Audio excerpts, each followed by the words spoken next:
Hey guys, good evening. How's everyone doing tonight? Friday night. Hopefully everyone's getting ready for the weekend. Have some plans for the weekends. Anyone got any good plans for the weekend going on? I'm gonna wait a few minutes to see if we get any people coming into the chat.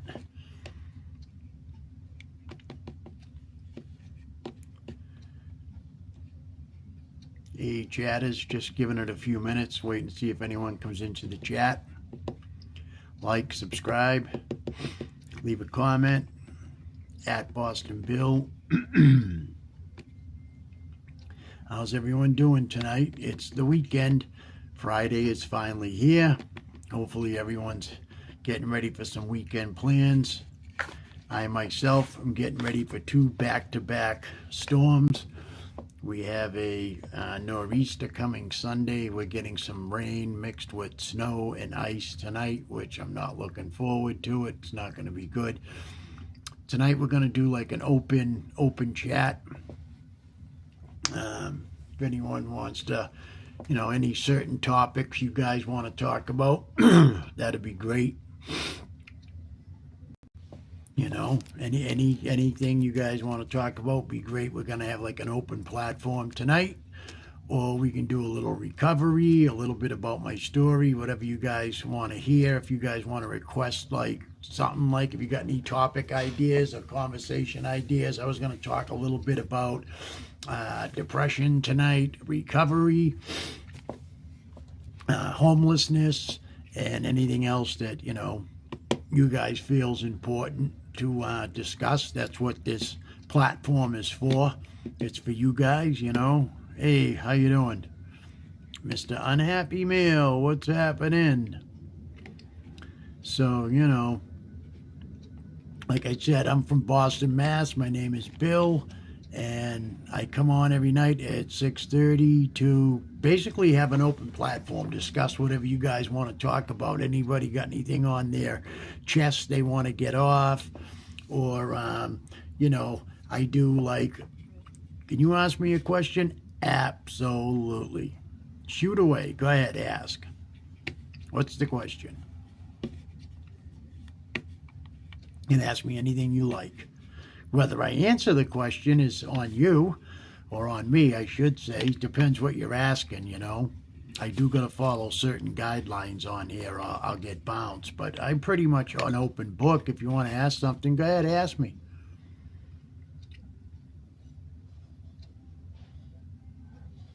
No, you don't have a question for me, I guess. Let me scroll down, see if I can find it. Now, I don't see nothing. I guess you don't have anything to ask. Like I said, my name is Bill. I'm 37, 37, I wish. 57 years old. I come from Boston, Massachusetts. I was brought up in a single-family home, and, I had troubles later on. Can I live at yours? Can you what? Live at yours? I don't understand what you mean. Can you live at yours? What, my house? You want to live at my house? Sure thing. So I'm 57 years old. I had basically a normal childhood. I didn't drink or drug in my youth or my teenage years. I actually didn't do any drugs until I was like 22 years old. My father and mother got divorced when I was young. I was 8 years old. My father had left the house, got remarried, but my father did own a very big business in Boston, and I didn't know at the time. When I was a kid, I had no idea that my father was a connected guy. I always thought he just ran the tire shop in a city called Dorchester, Mass, and I thought that's what he did to make his money. It was the biggest shop in Boston at the time. It actually still one of the biggest shops. It's a tire road service company, all full mechanics, mechanic shop. They had like 11 or 10 bays. They do stickers, brakes, mufflers, and all that. And as I got older, I started learning things about my father that I never knew. and that was that my father was a connected guy. He also owned a bar. He owned a bar, and he had a small convenience store with a few other guys that was in his circle of friends. And I never knew any of this till I got older. I was kind of told as a teenager that it was to, not run my mouth, not tell any of his business, obviously, or he would have got in trouble. And when I got even older, when I was like 19, 20, is when I kind of got asked if I wanted to join in the family business. And I didn't really know what that meant, because I know I didn't want to work as a mechanic or in a tire shop or anything like that. I had other plans for myself. And I don't know. I seen my dad's like every other weekend, and we'd talk, and then finally he sat me down one day and he basically told me what was going on and what was happening. And that's when I started selling cocaine. And that was the other family business that I had no clue about it at all. There's a few dominant people that you guys probably know that my father was associated with that I didn't know. One was a guy by the name of Steve Flemmy. He went by Stephen the Rifleman Flemmy. He was an associate of Whitey Bulges. My father also was an associate of Whitey Bulges. He was also an associate of Joe Chemasino. I don't know if that name rings a bell. He was low grade, not top dog, but I don't know, middle grade, low grade Italian guy, if you're getting my drift. My father had his hands in a few things, and I was introduced to a few guys that were the drug aspect of that organization, or I should say both organizations. It was, you'd say the Irish mob and the Italian mob, or as I would call it, the association. So I was selling a good little amount of cocaine. I lived in a small town. I didn't live in the city. I lived in the suburbs. So I went out like Thursday night, Friday night, Saturday night selling coke. But I was selling like an ounce a night. That's a lot of stuff. That's 28 grams in an ounce. That's a lot of coke. Back when the late 80s, early 90s, and that stuff wasn't cheap back then. So I started doing that. And, with that comes a little bit of drinking. And I had a girlfriend at the time. And then from there, I was introduced to another drug. Actually, it's when the Purdue company was starting to really mass produce the OxyContins. When they came out, I never really got into them because I knew that I didn't want anything to do like with those opiates, because they're dangerous. A lot of people were really getting hurt and getting put on the oxys instead of like gabapentins or the Vicodins. I had older brothers, and they were all Sandhogs, which was the big dig project in Boston. They were like miners, I guess you could say. They went 485 feet underneath the ground inside the earth, and then 8 miles out. So they basically were drilling the new tunnels that are now in Boston for the traffic, the underground tunnels. So when I say guys were getting hurt, I meant on the job. And these doctors that they were seeing were, basically giving everybody either OxyContins or oxycodone. And then, people started like getting real abusive with the pills.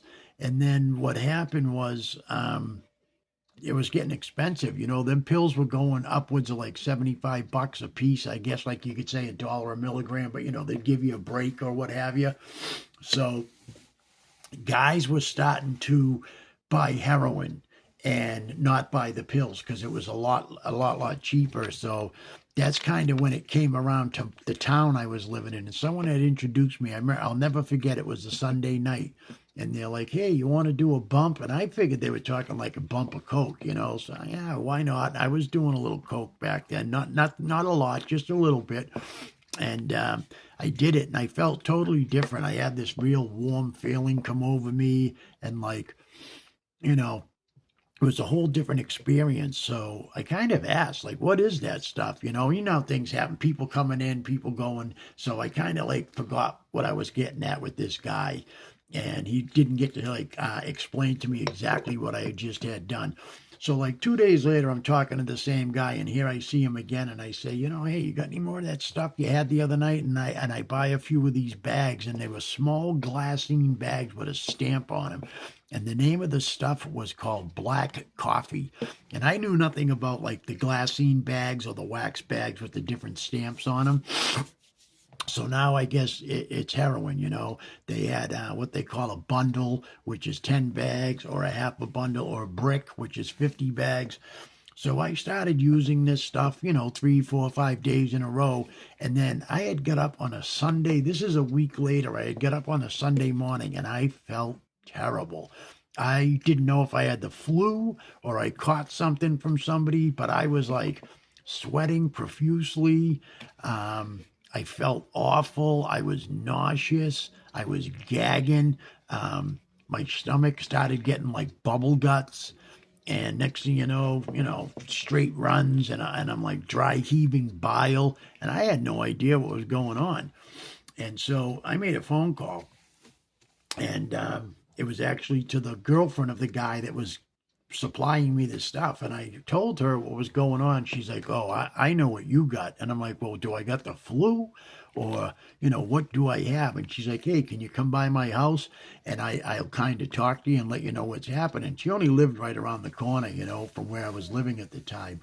So I drove over there, and I knock at the door, and I get in, I sit down, and I'm like, hey, listen, I feel terrible. I just want to go home and go back to bed. I'm like, can you just tell me what I got so I can go up CVS and maybe grab something like, Robitussin or something. But come to find out, she knew. She's like, you're dope sick. And I'm like, what is dope sick? I never, ever knew what that even meant, dope sick. And she explained it to me that, when you use this particular drug, that it attaches itself to your receptors inside your body, your pain receptors, and your endorphins, is that what it's called? And, your body's craving it. So when you overload your body with this drug, it attaches itself, and then your receptors are firing off, and it's wanting more and more and more of the drug. So of course she pulls out this little like silver platter, and I do a few of these lines that were on there, and 15, 20 minutes later, I'm as good as new. So I says to her, well, what is this all about? She's like, well, you have a habit. I'm like, what do you mean I have a habit? She's like, you got a dope habit. I never knew what heroin was. I did not know what the stuff was about. Like I said, I was selling cocaine, but one thing I can say is my father made sure that these guys that we were dealing with, there was 4 of us in the family. There was 4 siblings. And I guess, he kind of put an order out to these guys that they're not to bring any of that stuff around us. Yeah, I get it. It's kind of like an oxymoron, like the coke was one thing, but dope was a no-no. It holds a longer jail sentence. In that certain group of people, I guess it's frowned upon for some reasons. I know like Whitey Bulger was selling a lot of heroin, cocaine, and PCP over in Southie, and a lot of people weren't happy with that because he was getting a lot of the kids over there strung out, But like I said, I lived in the suburbs, 25 minutes away from the city. And so, I'm in a pickle now. Now I don't know what to do. So it wasn't that it was a money issue, because that was coming in because I was selling, a lot of coke in the town. So I was basically now selling coke to supply myself with dope. And it just caused me so many problems, Thanks, John. Happy Friday to you too.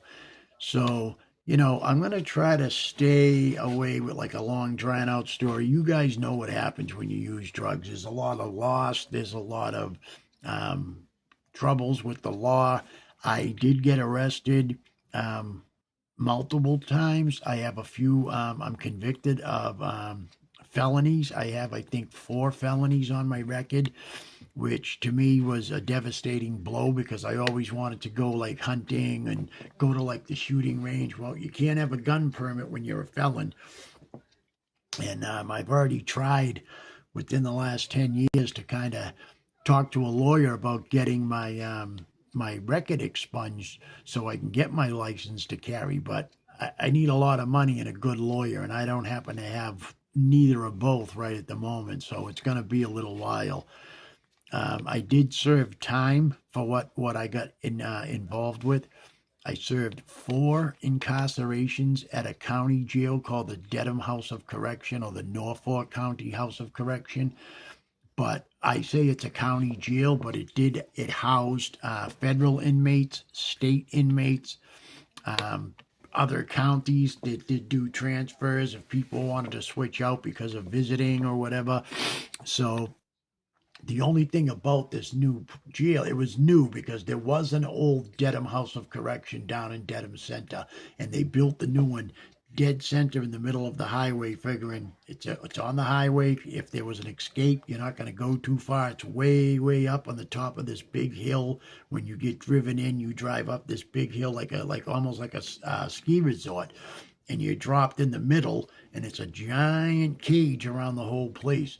But it's a supermax. And what I mean by supermax is there's not a lot of movement on the inside.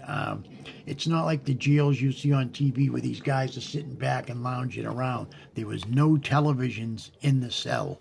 There was no Walkmans in the cell. There was really not even electricity to like make a stinger to like heat your food or whatever. Yeah, right. You said your buddy was locked up in Shirley or even in Dedham. You just got your cell, you got 2 bunks, a desk, a metal desk, and a toilet and a sink, which is connected. And you got 22 hours a day to sit in there and either, talk to your cellmate or read or draw. I mean, you can get canteen. They didn't have a lot of movement. You'd get out at 6 a.m. and from 6 a.m. to 7 a.m. you were out. You could take a shower, use the phone, which how many people are up at 6 in the morning like your people, to get a phone call. And then you'd get lit up. They'd let one tier out like at the top and then one tier out on the bottom. Then at night you got let out between 5 and 6 o'clock again for a shower or to use the phone, get a little exercise, walk around like the rec deck, and that wasn't even outside, it was inside. It was all concrete and a big cage over your head. You felt like you were a bird in a bird cage. You even ate in your cell. We got fed in our cells. And I ended up there 4 times incarcerated. And my last incarceration at this particular jail or prison, whatever you want to call it, I ended up in the gym because the place was so overcrowded due to the opiate epidemic that's going around right now that I had got put in the gym. It was called G1, and I was in a unit with 165 men that was open. There was no cells. It was basically like a college dorm. So you could imagine how loud it was in there. I mean, you're getting everybody's funk. You know what I mean? Like we always called it fab for like feet, ass, and breath because you're dealing with 165 guys farting, burping, cutting their toenails, showering in one corner of the room, minus well what else guys do. So it was good in some sense because you weren't locked down. They did allow us to have a Walkman there, and that's because that was the work unit. I had a job when I was locked up. I was a unit worker, which in the jail, the inmates would call it a bond boss. So what I did was I gave jobs out to other inmates. So I got a lot of respect. And it helped me out with the COs too and the guards because when you're in jail, most people know that when you're in jail, the inmates run the unit. And if you're running the unit the way the cops want it, the cops don't bother you. So if you're doing something that you shouldn't be doing, they turn a blind eye. We kept the place clean. We kept it ran like we wanted to have it ran. There was no pedophiles allowed on the block. Guys know jail stories. If someone comes in, the cops would let you know that their paperwork is dirty or they're a snitch. They got to go. And, you know, you'd give them a fair chance, and you'd, like, basically leave them a note on their bunk, or we'd call it a warrant, and let them know that you got to check in. You know, you're going to PC. Either you are either raping kids, or you're a known snitch, and the cops don't want to snitch in the unit, because if the cops are turning a blind eye, and then the snitch goes and tells their higher ups, they get in trouble. Not only the inmates feel the heat, but the cops feel the heat. So I was in with a good group of guys. Even though I'm from the suburbs, I levitated towards a lot of the guys that were from the city. I hung with a lot of the guys from Charlestown, Mass, and South Boston. And if you guys know the history of the cities, Charlestown is the #1 bank robbery and armored car robbers in pretty much the whole country. Like that movie, The Town, was based off of Charlestown. That was a true story that happened years ago. I was actually roommates with the guy's son that killed those 2 prison guards and left them in the armored car up in New Hampshire. And that's what that movie was based on. And his name was Mike McGonigal. And he's passed away now, so, you know, it doesn't really matter. I can't really get in trouble for names because no one's alive anymore. There was a few other guys. I was in with another guy from Charlestown. He was one of the first Charlestownians, I guess you could say, or a townie that actually shot a Boston cop, and he had beat the case. He wasn't in there for that. He was in there for something else. It was actually bank robbery. And that was like some of my stays at the jail. And then I also went to the state prison at Bridgewater State Prison. It's a real bad place, actually. There is a documentary on YouTube about it. I think it was called the Tittycott Follies. It was that documentary was more based on the unit that is the unit for people with psych issues. But the unit that I was in was called the Wild Wild West, and you definitely know, like, there was some serious straight guys in there. You definitely had to, like, you know, be able to handle yourself and know how to do time, or you weren't going to survive in there. I've seen a lot of guys get hurt for some real stupid reasons. I know I've seen a few different people get sliced from ear to lip straight with a straight razor, and that's called a $1.50. And what that is, that's a sign that someone's a snitch. So when they find out that you have, you know, snitched on the outside or snitched on the inside, someone comes up to you and you don't see it coming, and they just cut you wide open. And you know that's going to leave a good scar, and that is a $1.50. And usually those guys don't stick around. They end up checking into PC.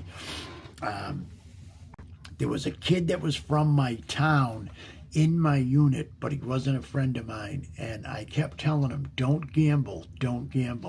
He was actually, like, gambling with I don't know how to say it without really sound like a jerk. Okay, he was gambling with the black guys, the guys that were running the store, and there was a group of bad black guys that, you know, you don't borrow if you can't pay back. And I seen this kid's eye get popped out of his head permanently. He lost his eye over 10 ramen noodles. Now on the street, those are a dime a piece, and he owed, you know, 10 soups, and come canteen day when he was supposed to pay these guys, he didn't pay. And of course, they come to me looking, and I said, hey, I'm not babysitting him. He's not my kid. You know what I mean? If I take care of him one time, he's going to expect it again. I seen him out of the cell holding a towel in his hand, and he had his eyeball in his hand, connected still to his eye, you know, and it was attached.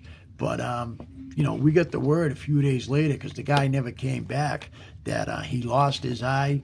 They replaced this whole part of his face with titanium. His orbital socket was completely smashed, and basically the eyeball fell out, but it was still connected. But the eye was dead too from him getting repeatedly punched in the face. He got hit so many times that the guy smashed his whole face, and the eyeball just came out. I've seen that. I've seen guys in the shower, and what they used to do with the guys in the shower, they'd take hot water out of the coffee machine, but to make it like even worse, they'd pour sugar, because we would get big things of sugar for our coffee, and they'd pour the sugar into the boiling water, and you'd mix it up.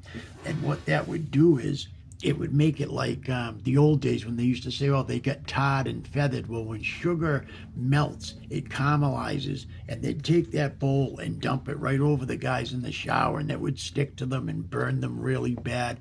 I've seen some real crazy stuff, man, you know, things I didn't wish upon, like enemies. I luckily, you know, kept my mouth shut, did what I had to do, never had any problems, you know. One of the main reasons, like, I come on here a couple weeks back, I work with a doctor and a few clinicians. I'm on a clinic back in 2008.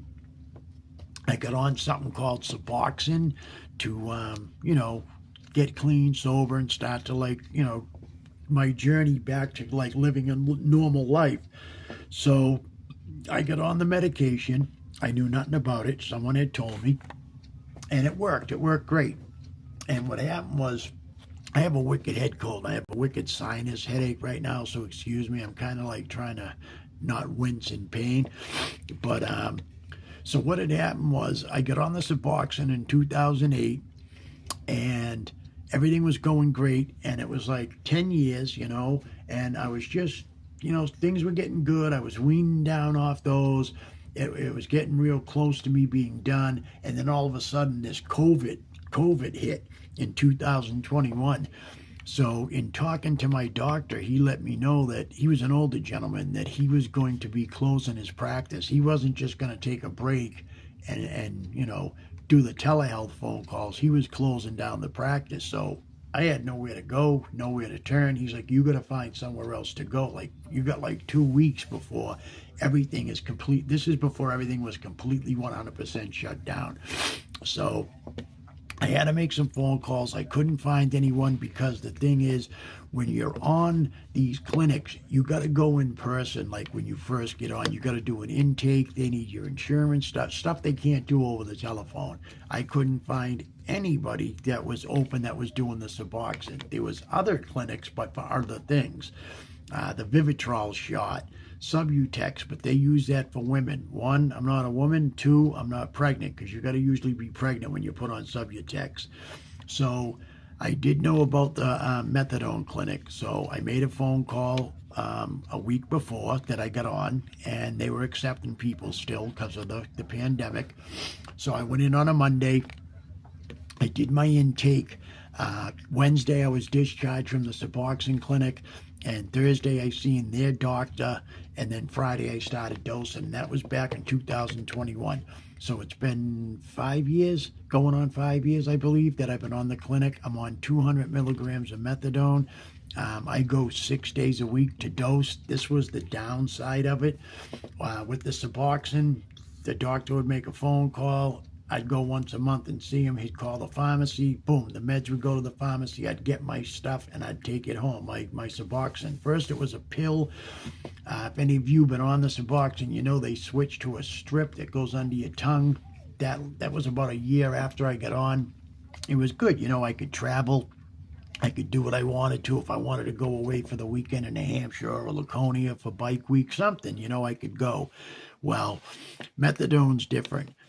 Unless you can get take-homes, you got to go every day. So, like, some people do call the methadone clinic liquid handcuffs.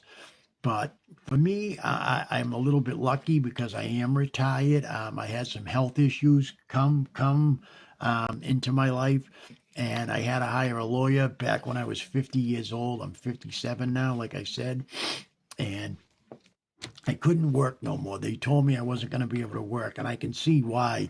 I have what they call neuropathy lymphedema in my lower extremity. So basically, like from my mid-calf down to my toes, numbness, tingling, burning, shooting sensations. It's gotten better because I did have some surgery. 2 summers ago, I had what they call vein mapping done on both legs. They go in at the top of your thighs, and they put a catheter inside your leg all the way down to your ankle. And when they're starting to pull it out, it's a laser. And the laser cauterized all the veins inside my leg. So, you know, it made me feel a little better. It opened up some new flow for my blood. What it does is it cauterizes the old veins, lets new ones, open up so you get better blood flow. But I was deemed 100% handicap, unable to work. So, that's the only good thing is because I have to get up every day at 4 a.m. and I have coffee and get ready, and I get a ride at 6 a.m. to the clinic. And this is 6 days a week. Now, tomorrow is the only day that I get what they call a take home. I bring a small lock box with me. And actually, I don't have like methadone on hand to show you guys, but I do have the bottle that it comes in. This is the bottle you get when you get take homes. You either get 2 weeks worth, 3 weeks, a full month, or one a week. And I chose to do the one a week on Saturday. So I get one of these with about this much liquid in it on a Saturday. And that's for Sunday. So it gives you like a little bit of a break from getting up in the morning. And some of the good things with the clinic that I was able to do, I was able to get certified in CPR because, sometimes if you're out in the streets, you see people that are overdosing, you don't know what to do. Well, at least now I got some tools to like maybe help someone and save their life. I show these things usually when I go live to like let some people see some things they might have not seen before. Like this here. This is what they call a fentanyl test strip. And if you can see, it says for harm reduction. And they give these out at clinics or your doctor. Like you can get them from your doctor. I mean, most people don't know they have them. But what it is fentanyl's in everything these days. Not just heroin. There's fentanyl. There's cocaine, and believe it or not, marijuana. Of all things, marijuana. So I have a buddy that has 2 kids, boys. They're teenagers, and they smoke. But he will not let them buy their weed on the street. One of them popped a urine for fentanyl, and he flipped out. He thought these kids were doing something, and I said to him, hey, they might be telling you the truth, and they might have got some fentanyl in the weed. Luckily, they didn't overdose. They didn't die. So what you do with the strip is you take this strip. This isn't what the strip looks like. And you put either your pills or your cocaine or even your pot in either like a metal cap or a spoon and put a little bit of water on it, like an eyedropper, or you can buy like those baby medicine things they have to give babies, like cough medicine, and just hit it with it tells you the instructions. Actually, the instructions are on the back. It shows you how to do this. The reason I ripped it open is so I can show you the actual strip itself. They save lives. So my buddy now makes sure that the marijuana he gets for his kids comes from a dispensary, and he still gets those test strips from me to test it. And the other thing that we're allowed to get, which most people, again, don't know, but like in any pharmacy or your local detoxes or they call it MAR. What I'm on is MAR. It's medical assisted recovery. They give out Narcan. I don't know if you guys know what it is or have seen it, but this is Narcan.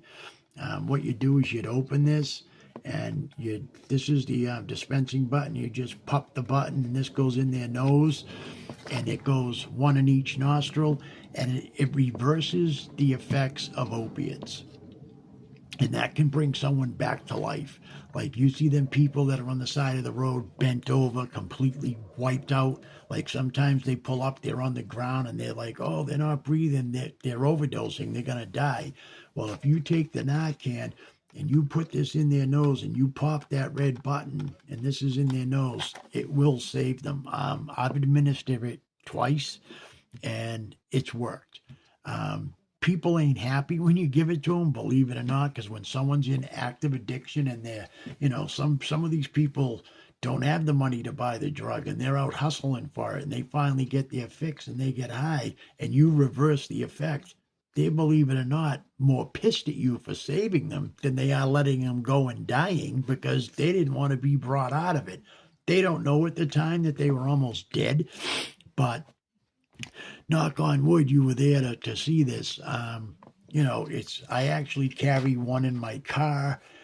Sometimes if I go out here, in the cities or in the towns, I'll pop one in my pocket just in case if I'm walking around and I see anything. I don't see it that often because I don't hang around in the same city where I get dosed at.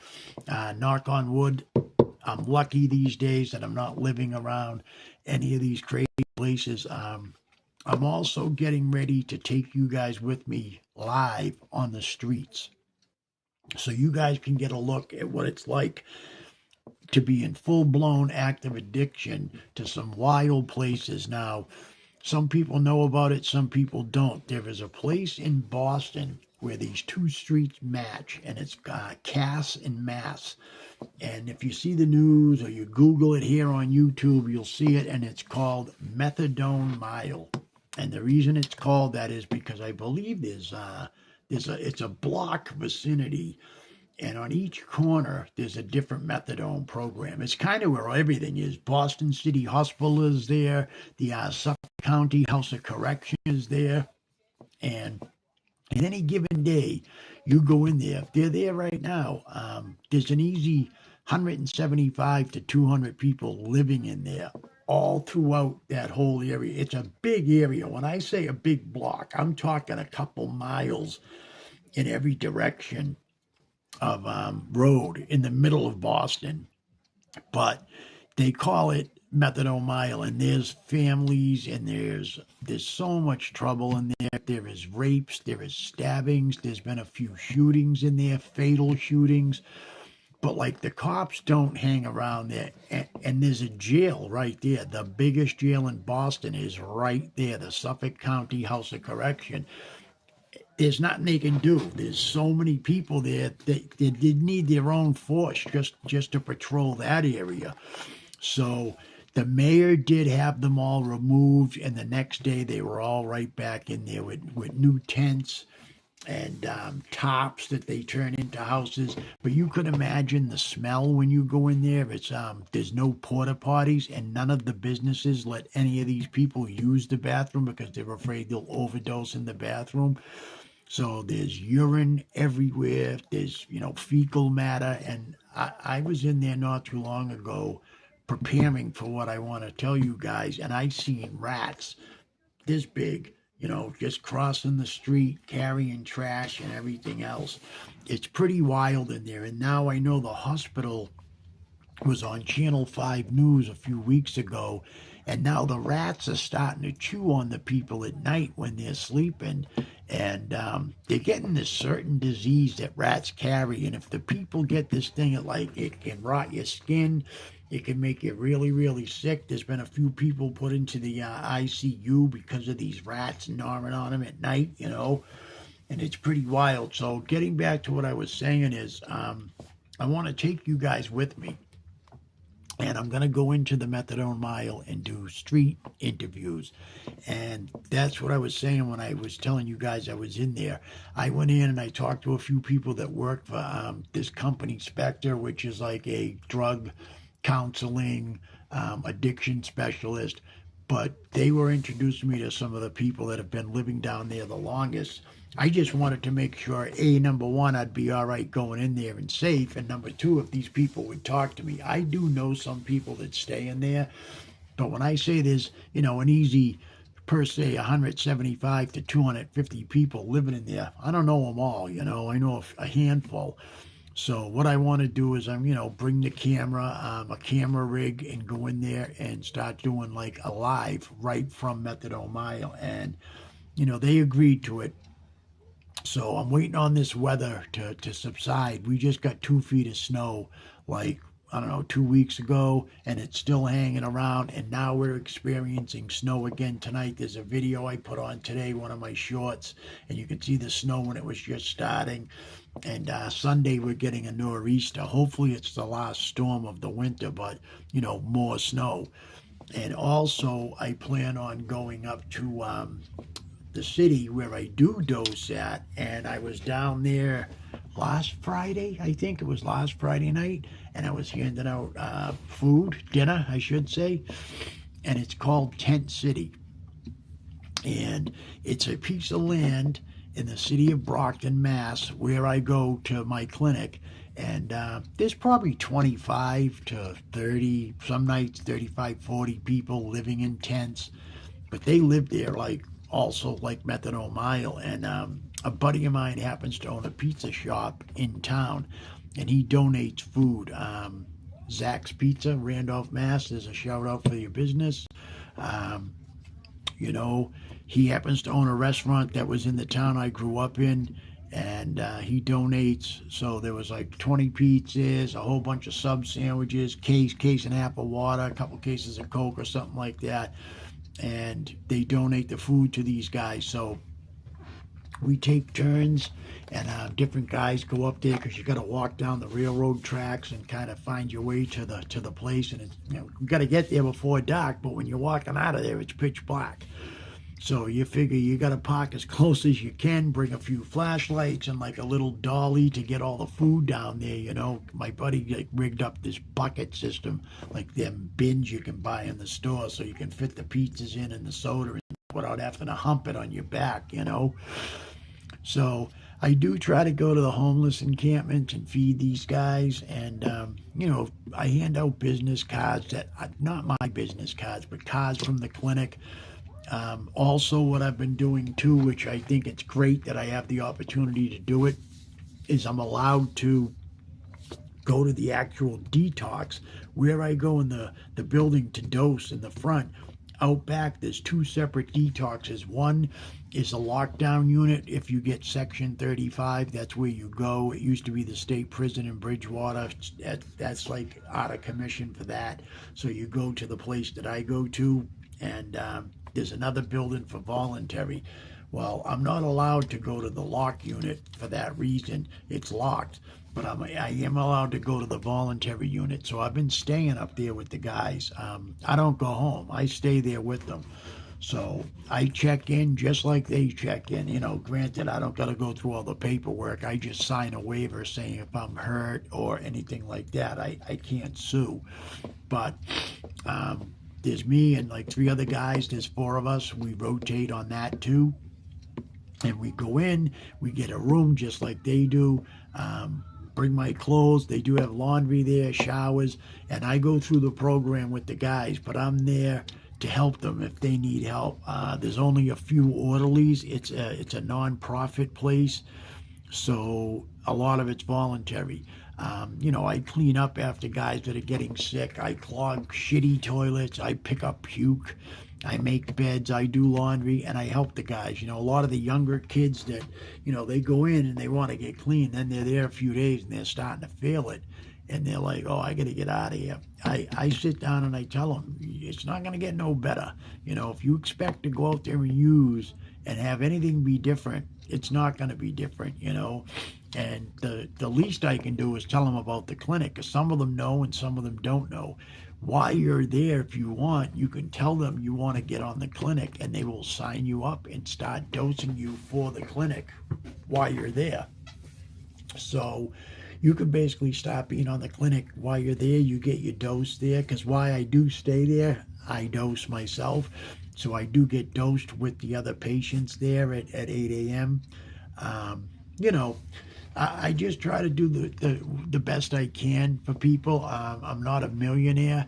If I was, I'd probably give a lot of my money to organizations that help people out, because I do feel bad for homeless guys and guys that are addicts and stuff. I had a big family, and a lot of my uncles were alcoholics. I know they say usually your addiction comes from it's a little bit hereditary, and I believe that's where we got it, because I told you there was 4 boys in my family, and not only did the 4 of us get involved with different aspects of drinking or drugging, but my oldest brother was on the methadone clinic. The brother under him, I actually lost one of my brothers in the year 2000 to a drug overdose. Heroin, not fentanyl. He was 40 years old. My brother under him is still on the methadone clinic, and I am the baby of the family, and I am on the clinic. The good news for me is that I chose to work with my doctor, and I'm in the process of weaning down off the clinic. And I just think it's time.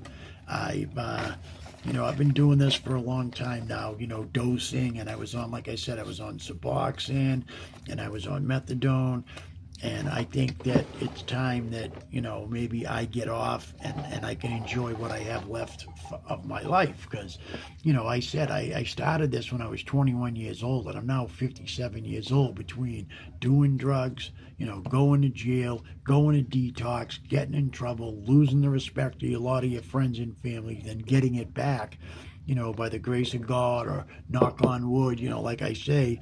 But now I'm 57, and I'm probably more than half my life is over. So we got a few things going on out in the world that I want to make sure I have like a little bit of a nest egg, maybe. So the home that I live in with my brother, um, not right now, but eventually it's going to go up for sale. And the house is paid for, thank God. And we get to split the profit, which will be nice. And, you know, be able to the country, because I've never really traveled, I've never flown. Um, go see some sights, maybe go out to like Las Vegas or Hollywood or something. Houses are crazy expensive, and I don't even live in a big house. I got a 5-room ranch, and I was looking up prices the other day, and they're getting shit. I think they said the house is worth $480,000. So I don't think it's worth that much, but close, if you got to go through all the paperwork and whatever needs updating or what have you. But, it's some money. So at least I got something to kind of look forward to. And like I said, the reason I started this channel's new. So to do me a huge favor, if you guys could like, subscribe, leave comments. The more likes that you leave on the page, it's good for me, because then YouTube pushes the video further. I leave 1 to 2 shorts. They're short videos. I think they're under a minute. If you guys can check them out, like if they see that they're getting views, it's all the algorithm, like the internet. So if they're getting views, it's good, because then it's actually getting hot in here. They get pushed around. You know what I mean? I got a scarf on. It's a little warm for a scarf in the house, but I was outside earlier. So it helps me a lot. And I know most of you guys are here because you subscribed. I just started the channel like maybe 3 weeks ago. I think this weekend is like 3 weeks I set it up. I have like 97 subscribers, which that's great. It takes 50 just to be able to go live.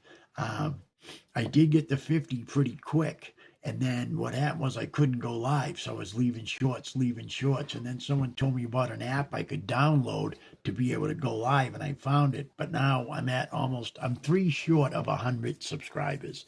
I'd really like to see way more numbers, because I see people on here doing some crazy stuff and having 3, 4, 5,000 subscribers, and it's not even something that's of serious nature. You got people playing like video games, or I don't know. The newest thing I'm seeing on YouTube, and I don't know, I guess it's new modern days, is homelessness, which I understand that. But these guys are all on the internet, and they're basically, it's panhandling is what it is. Like if you see a guy on the street with a sign that says, help me out, homeless, well, they're doing the same exact thing, but from the internet, but it's not like it's 1, 2, or 3 people. There's like 10 or 15 people. And I don't understand, this country's in debt, and you got all these people like a donate. I see one guy, I think he's from Washington, and he's on there every night, and this guy's been in a hotel room for the last couple of years, every night. So how can you say you're homeless if you're living in a hotel every night? People are sending money for food. I understand. I'm not knocking anyone. Hey, if that's your hustle and that's what you got to do, that's fine and dandy. But this is for entertainment purposes. I didn't know this was something you could go on and do. I thought it was something illegal, but I guess it's doable. But I don't knock no one, because if that's their thing, that's their thing, And then I actually seen one of the guys the other night knocking me, because I was on here talking about recovery and addiction. Oh, no one wants to hear about recovery and addiction. Well, you need to hear it, because I'm older and I went through it already. I know what's going to happen. I'm looking out for these younger kids that are coming up, and teenagers and older adults, because a lot of the kids now don't even smoke grass. They're doing dope. Like I have someone that works as a guidance counselor in the local high school, and they told me they've never seen anything like it, where kids are more worried about getting a fix than they are like, oh, let's smoke some grass and go get a slice of pizza or go uptown and get some Burger King at lunchtime. Now they're running around the hallways and they're like, oh, I got a math test at sixth period and I'm wicked sick. I need a few bags. And I'm like, what? Because when I was in high school, it was the 80s. And there was no such thing as heavy drugs in school. I didn't even know what the shit was back then. Not even cocaine, not even any of the other things you do in high school. I think I heard of like blotter acid. We have like keg parties, on the weekends. That was about it. But these kids now are doing cocaine, but fentanyl's everywhere, and it's not just fentanyl. It's those it's pills that have fentanyl in it. There's Oxy 30s, but they're not real Oxys. They're fentanyl, and there's Adderall that I know kids are into buying the Adderall, but it's not real Adderall. It's actually fentanyl once again. So these kids are buying these pills. They don't even know what's in it. There's some stories I read, excuse me, where these guys are buying this stuff. They're taking this pill thinking it's Adderall and it's fentanyl and it's killing them. They've never used before in their life. They say, oh, I know what Adderall is. I take that because I got a study tonight. And Adderall keeps you up. It's like taking back in the day, we had a can of soda called Jolt. And it was double the sugar, double the caffeine. And, this headache killing me. Sorry, guys. And, so these kids now are just buying stuff. They have no idea what it is. It's being made by the cartels. It's being made by local drug dealers. I just seen a guy get busted in the news. He had hundreds of thousands of those pills, the imitation Oxys, the imitation Adderalls. They got pill presses out there you can buy on Amazon and press your own pills. So it's not too hard to do. I'm glad I'm actually where I am now, because if this was me now, but from back in the day, I'd probably be a millionaire, because I'd have a pill press and I'd probably be pressing my own pills. One thing I can say, even though I was doing a bad thing, I was a hell of a salesman in the drug world. I was only 21 years old when I started, and I had guys that were career, like I was saying about my dad, I had guys that were career salesmen, if you want to call them. I called them sidewalk pharmacists, and they basically told me that I was just good at what I did. I went for a long time without getting caught. I went for a long time without getting arrested. Reasons I started getting caught, because people were, snitching on me. People were getting jealous of what I was doing, the money I was making, things that I had at the time. I bought all the garbage that you get with that, snowmobiles and motorcycles and cars and all that. But that's all irrelevant. Now I'm just happy with my life. I bought myself my first ever new car back in 2021. Nothing flashy, a little Hyundai Elantra. It's great, I really don't even drive it. It's only got 19,000 miles on it. I did purchase a Harley Davidson Softail. I don't ride it. That's for sale. It's going to be money I use towards the RV. I figure put that in the bank or stash it maybe somewhere, and just keep it for a rainy day. But, in wrapping this up, I usually do an hour. I wish I could do more, but, first of all, I do get a little nervous coming on here and doing this. This is like my third or fourth time going live. I'm really trying to hone my skills of being online. Obviously, I don't even lie about things. I'll tell you, these ain't even my real teeth. These are what do they call them? Implants, and they're new. So I'm learning how to speak with my new teeth. I get up early and I don't come home and lounge. I'm trying to keep busy during the day. So by this time at night, I'm kind of losing steam. I'm not a young guy. I told you I'm 57 years old. I get tired.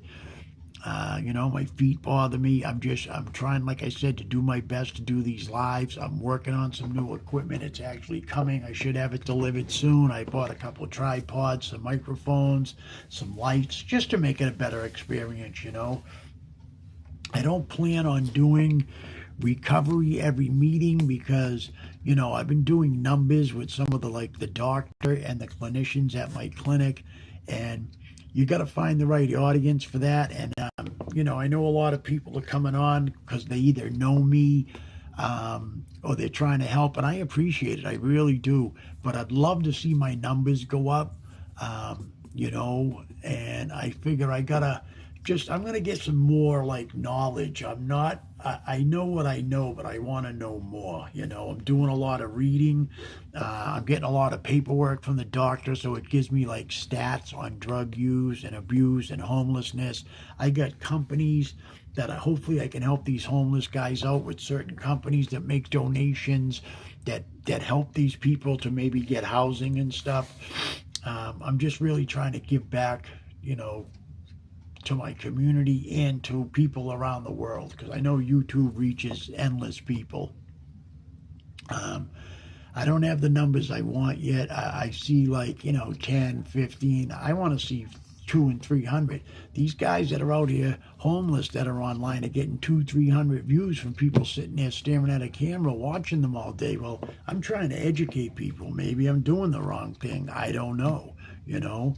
I'm all new to this right now, so it's really, really, you know, I'm trying my best to do this and make it happen. Like, you know, I want to educate people. If anyone needs anything, like in a detox aspect of it, or phone numbers for like, oh God, I got so many phone numbers for detoxes, suicide in general. Like, I mean, life is tough as it is right now, and I love talking to people. I'm a set of ears for people, and also if people need a hand with certain things and I can help, I'd love to do it. You know, there's a few things I do in my spare time. I wish I was younger. I would have wanted to went and got like my bounty hunter's license, a license to carry, but it's kind of hard, and it's kind of a little late with my handicap thing I got going on right now. It makes it tough. But I do definitely want to say thank you to you guys for like tuning in, you know, paying attention, listening to what I got to say. I really, really appreciate it. It's awesome. Again, my name's Bill. I'm from Boston, Massachusetts. My page is called Boston Bill, and it's a little bit of everything. It's an open platform. It's got recovery. I talk about homelessness, depression, and general chat. You know, sometimes I do a chill chat. Weekends I try to do something different, like maybe music, movies, or just have everyone kind of tell their story about what's going on. You know, something like that. I'm trying to find my forte. You know, I'm new to all this, so it's not 100% up and running yet, but I'm trying my best. You know, I want to thank you guys so much for coming here. It helps me. It makes me look forward to coming on at night. You know, check out my channel. Check out the shorts I put on there. Some are good, some ain't as good, you know. I'm learning, you know, so all I can say is I'm learning. I thank everyone so much for checking things out, and I appreciate it. So in ending this, I want to say be blessed. Have a great weekend. If you're in this area, Boston, hunker down, because, you know, go get your milk and eggs tomorrow, because Sunday we're getting a nor'easter, and I guess it's going to be pretty bad. And I just want to thank everyone for coming in. And again, like, subscribe, and if you can, pass the word around about the channel. You know, I'm looking to get 3 more subs, and I'll be at 100. Then I'll be a happy guy. But I want to see numbers. You know, I'd love to get up to the, you know, couple of thousand people. You know, it'd be great. I just seen a guy that's homeless. He got 20,000 subs. And this guy every day is getting money for a hotel. I just don't understand it. He's raking in now $3,000 to $4,000 a month, and he's homeless, and his content is he stands there and tells people to give him money. I don't understand that. I'm not even asking for anything. I'm trying to offer my assistance to people, and I'm having trouble getting my numbers up. I don't know. It's just something I'm doing anyways because I'm passionate about it, you know. I just really appreciate you guys coming in and checking me out. So I'm going to end the stream on a good note and say have a great weekend. I love all you guys. Love everybody. You know, call your mother, call your father, call your siblings. They're not here forever, you know. You guys be good. Have a great night. And I'll talk to you soon. Peace out.